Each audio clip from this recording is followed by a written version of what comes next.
அனைவருக்கும் வணக்கம். Welcome to 100% engineering. So engineering mechanics start பண்ண போகிறோம் நம்ம. Okay, what is engineering mechanics? Engineering மெக்கானிக்ஸ்னால் என்ன? ஸோ இதுக்கு இன்னொரு நேம் இருக்குது, ரிஜிட் பாடி மெக்கானிக்ஸ் அப்படின்னு சொல்லலாம். Because engineering mechanics deals with the state of rest or motion of rigid bodies under the action of external force. ஒரு rigid body மேலே external force வந்து செயல்படும் போது அந்த rigid body வந்து எப்படி பிஹேவ் பண்ணுது, அதோட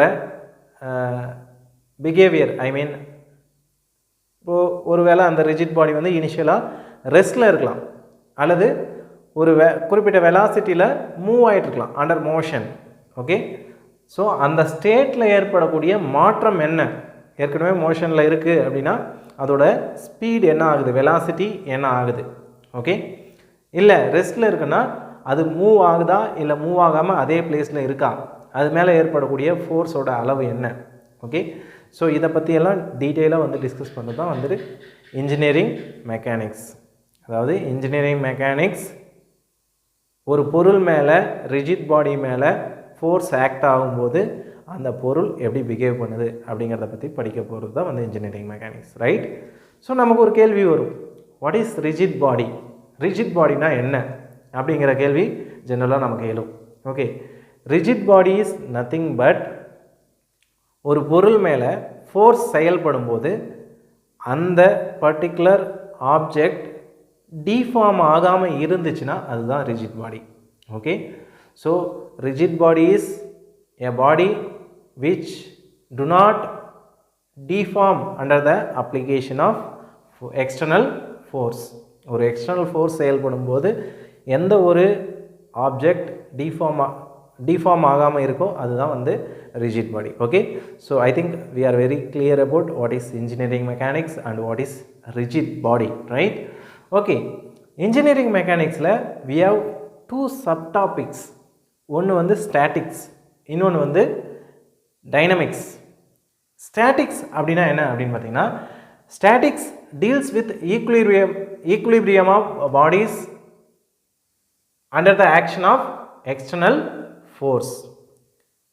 எப்போ அப்படின்னு பார்த்தீங்கன்னா, bodies either at rest or moving with constant velocity.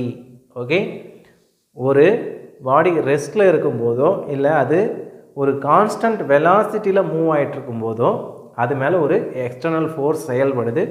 அந்த எக்ஸ்டர்னல் ஃபோர்ஸ் செயல்படுறதுனால அந்த பொருளில் ஏற்படக்கூடிய விளைவுகள் என்ன, மாற்றங்கள் என்ன அப்படிங்கிறத கம்ப்ளீட்டாக அனலைஸ் பண்ணுற ஒரு பிரான்ச் தான் வந்து ஸ்டாட்டிக்ஸ். ஓகே, அப்போ டைனமிக்ஸ்னால் என்ன அப்படின்னு பார்த்தீங்கன்னா, deals with bodies under accelerated motion. அதாவது ஒரு பொருள் வந்து ஆக்சலரேட்டட் மோஷனில் இருக்கும்போது அது மேலே ஏற்படக்கூடிய எக்ஸ்டர்னல் ஃபோர்ஸ்னால் ஏற்படக்கூடிய விளைவுகள் என்னென்ன அப்படிங்கிறத டிஸ்கஸ் பண்ணுறது தான் வந்து டைனமிக்ஸ்.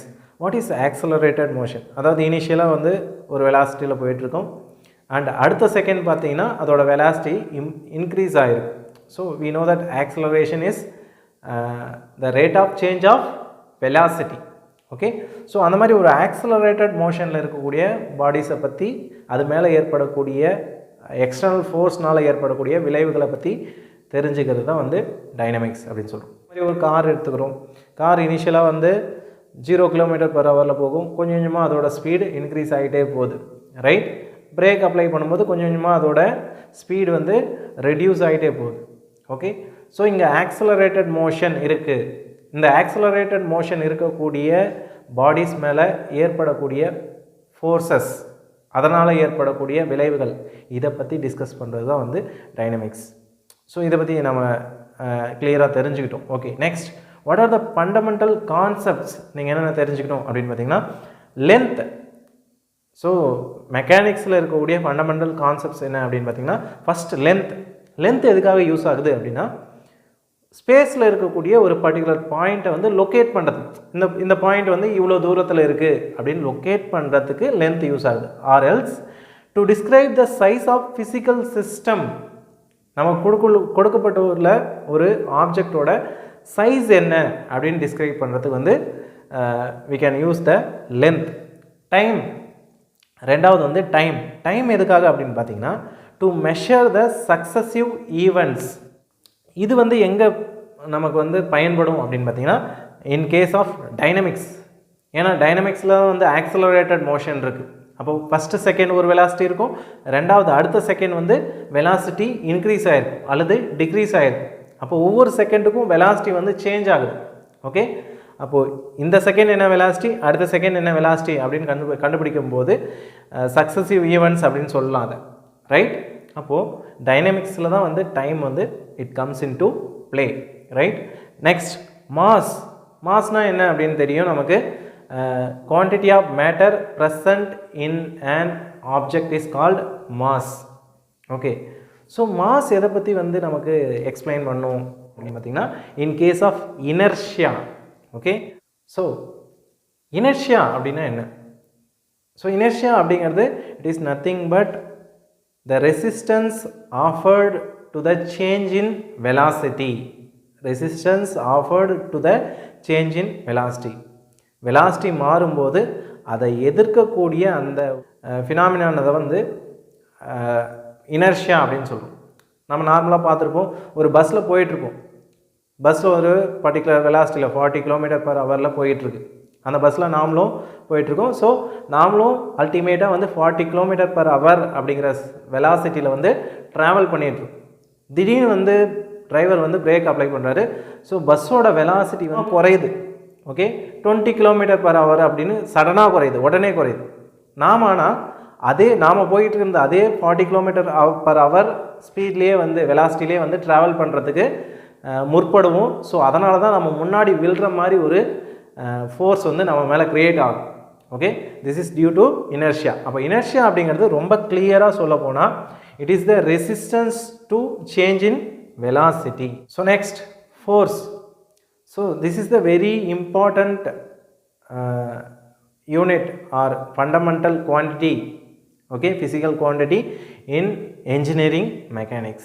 Okay, force அப்படிங்கிறது nothing but ஒரு பொருள் மேலே இன்னொரு பொருள் ஏற்படுத்தக்கூடிய ஒரு ஆக்ஷன் தான் வந்து ஃபோர்ஸ்.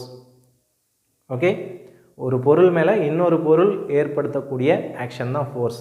இப்போ இந்த போர்டை பிடிச்சி நான் தள்ளுறேன்னா என்னோடய கை வந்து இந்த போர்டு மேலே ஒரு ஃபோர்ஸை ஏற்படுத்துது.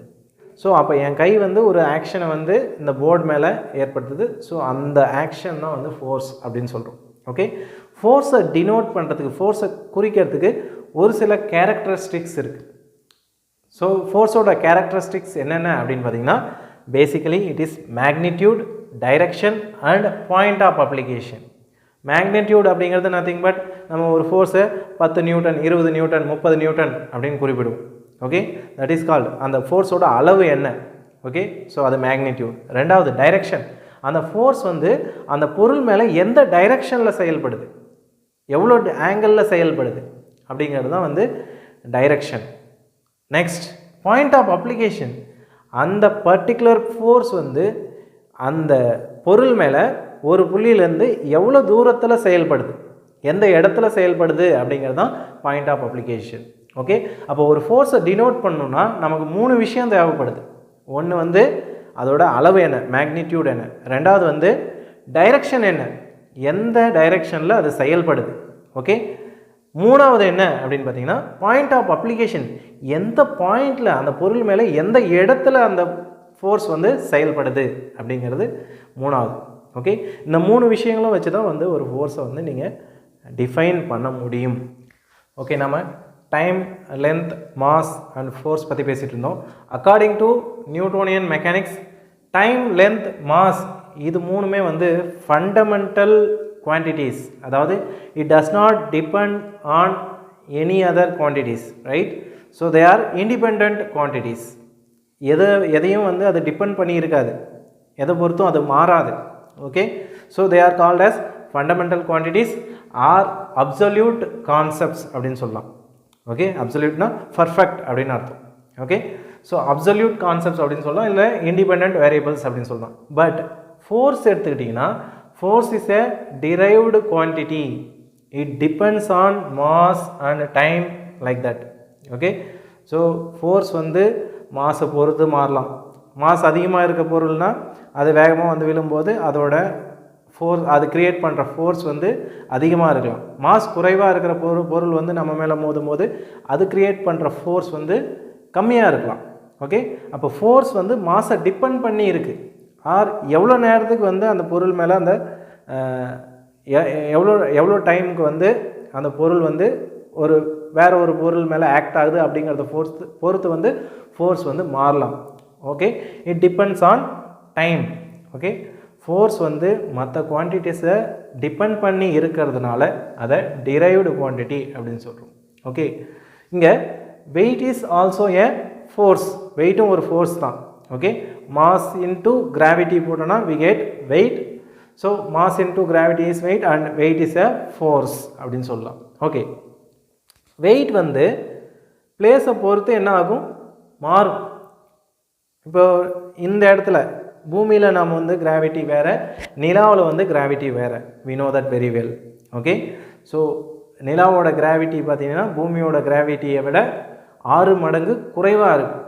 அப்போ இங்கே வெயிட் போட்டிங்கன்னா நீங்கள் எவ்வளோ வெயிட் இருக்கீங்களோ அந்த வெயிட்டை விட நிலாவில் உங்களோட வெயிட் எப்படி இருக்கும், 6 மடங்கு குறைவாக இருக்கும். ஐ ஆம் டாக்கிங் அபவுட் வெயிட். நாம் நார்மலாக போயிட்டு எடை பார்ப்போம், வெயிட் பார்க்குறோம் அப்படின்னு சொல்லி பார்ப்போம் இல்லையா. It is not weight and it is mass.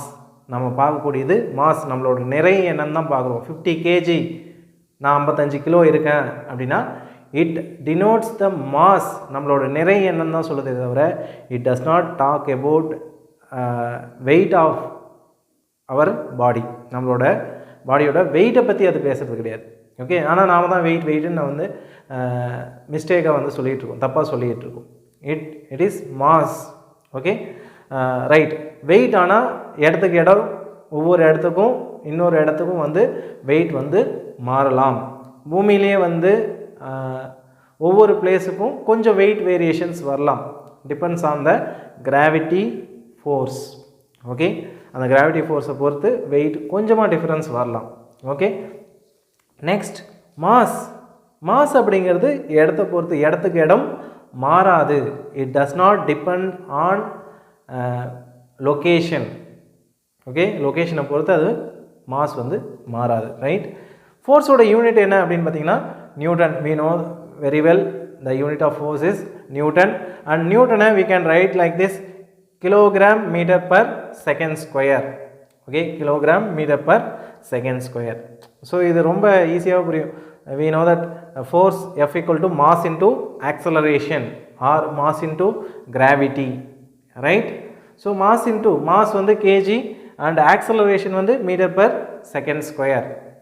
அப்போது நியூட்டனுக்கு பதிலாக நாம் we can write like this: kg meter per second square. அப்போ Newton is equal to kg meter per second square, right? Okay, இப்போ இதை வச்சு நம்ம ஃபோர்ஸுக்கு டைமென்ஷனல் ஃபார்முலா என்ன அப்படிங்கிறத எழுதிடலாம். kg it is mass, right? அப்போ m. And metre it is length, அப்போ l. கீழே வந்து டினாமினேட்டரில் செகண்ட் ஸ்கொயர் இருக்குது. ஓகே, மேலே வந்துச்சுன்னா நியூமரேட்டருக்கு வரும்போது second to the power of -2 வரும், ரைட்? செகண்டுங்கிறது டைமா, அப்போ t power -2, ml t power -2. இதுதான் வந்து ஃபோர்ஸ்க்கான டைமென்ஷனல் ஃபார்முலா, ரைட்? ஸோ இதுவரையிலும் பார்த்த இந்த கான்செப்ட்ஸ் வந்து உங்களுக்கு ரொம்ப கிளியராக இருக்கும் அப்படின்னு நினைக்கிறேன். Okay, next we are going to talk about idealizations of mechanics. So ஒரு சில அசம்ஷன்ஸ் எல்லாம் மேக் பண்ணியிருக்கோம் மெக்கானிக்ஸில் பொறுத்த வரைக்கும். ஸோ அந்த அசம்ஷன்ஸ் என்ன அப்படிங்கிறத தான் இப்போ பார்க்க போகிறோம். ஸோ ஒரு பார்ட்டிக்கல் அப்படின்னு எடுத்துக்கிட்டிங்கன்னா அதுக்கு மாஸ் இருக்கும், பட் அதுக்கு லென்த்தோ இல்லை பிரெத்தோ வித்தோ ஹைட்டோ சைஸ் இருக்காது. With negligible in size. So ஒரு பார்ட்டிக்கல்னு எடுத்துக்கிட்டிங்கன்னா அது கண்டிப்பாக மாஸ் இருக்குது, பட் அதோட சைஸ் வந்து நெக்லிஜிபிள் அப்படின்னு சொல்கிறாங்க. நெக்லிஜிபிள்னா அதை வந்து கணக்கில் எடுத்துக்க வேணாம், ரொம்ப குறைவானது, ரொம்ப ரொம்ப குறைவானது அப்படின்னு எடுத்துக்கிறாங்க. ஓகே, பார்ட்டிக்கல் அப்படின்னு வந்துட்டாவே மாஸ் மட்டும்தான் இருக்கும். Okay, it to not have any size. Okay, next வந்து ரிஜிட் பாடி. ரிஜிட் பாடி அப்படிங்கிறது நிறைய பார்ட்டிகல்ஸ் ஒன்றோடு ஒன்று கம்பைன் ஆகி வந்து ஒரு ஒரு ரிஜிட் பாடியை வந்து க்ரியேட் பண்ணும். ஓகே, அப்போது நிறைய பார்ட்டிகல்ஸ் ஒன்றோடு ஒன்று கம்பைன் ஆன ஒரு ஸ்ட்ரக்சர் தான் வந்து rigid body, right? The distance between any two particles in the rigid body will remain unaltered when acted upon by external forces. Okay, அந்த எந்த ரெண்டு பார்ட்டிகலுக்கு இடையில் உள்ள டிஸ்டன்ஸை மெஷர் பண்ணிங்கனாலும் ஃபோர்ஸ் ஆக்ட் ஆகிறதுக்கு முன்னாடி என்ன டிஸ்டன்ஸ் இருந்துச்சோ அதே டிஸ்டன்ஸ் தான் ஃபோர்ஸ் ஆக்ட் ஆனதுக்கு அப்புறமும் இருக்கும். It means that there is no deformation during the application of force. Force செயல்படும் போது அதில் எந்த டிஃபார்மேஷனும் நடக்கலை அப்படின்னு தான் அர்த்தம், ரைட்? ஓகே, மூணாவது என்ன அப்படின்னு பார்த்தீங்கன்னா கான்சன்ட்ரேட்டட் ஃபோர்ஸ். ஒரு பொருள் மேலே ஃபோர்ஸ் செயல்படுதுன்னா ஸோ எல்லா இடத்துலையும் ஃபோர்ஸ் செயல்படுதுன்னு நம்ம எடுக்க மாட்டோம். ஓகே, ஸோ அந்த ஃபோர்ஸ் வந்து பொருளோட சென்டர் ஆஃப் கிராவிட்டி வழியாக ஒரு பாயிண்டில் மட்டும், அந்த சென்டர் ஆஃப் கிராவிட்டி அப்படிங்கிற பாயிண்டில் மட்டும் செயல்படுறதா தான் கன்சிடர் பண்ணுவோம், ரைட்? ஸோ மெக்கானிக்கல் ஐடியலைசேஷன்ஸ் என்னென்ன அப்படின்னு பார்த்துடலாம். மறுபடியும் பார்ட்டிகல் அப்படின்னு எடுத்துட்டிங்கன்னா அதுக்கு மாஸ் இருக்கும். It has negligible in size. So it is negligible in size. ரெண்டாவது ரிஜிட் பாடி அப்படின்னு எடுத்திங்கன்னா நிறைய பார்ட்டிகல் ஒன்றா சேர்ந்து ஒரு ஸ்ட்ரக்சரை க்ரியேட் பண்ணால் அதுதான் வந்து ரிஜிட் பாடி அப்படின்னு சொல்கிறோம். ஸோ அந்த ரிஜிட் பாடி வந்து ஃபோர்ஸ் ஆக்ட் ஆகிறதுக்கு முன்னாடி எப்படி இருக்கோ அதே மாதிரி தான் ஃபோர்ஸ் ஆக்ட் ஆனதுக்கு பின்னாடியும் இருக்கும். ஸோ டிஃபார்மேஷன் நடக்காது, ரைட்? மூணாவது கான்சன்ட்ரேட்டட் ஃபோர்ஸ். ஒரு பொருளில் செயல்படக்கூடிய ஃபோர்ஸ் அதோட சென்டர் ஆஃப் கிராவிட்டியில் தான் ஆக்ட் ஆகுது அப்படின்னு கன்சிடர் பண்ணுறோம், ரைட்? ஓகே, அடுத்ததான் நம்ம நியூட்டன்ஸ் லாஸ்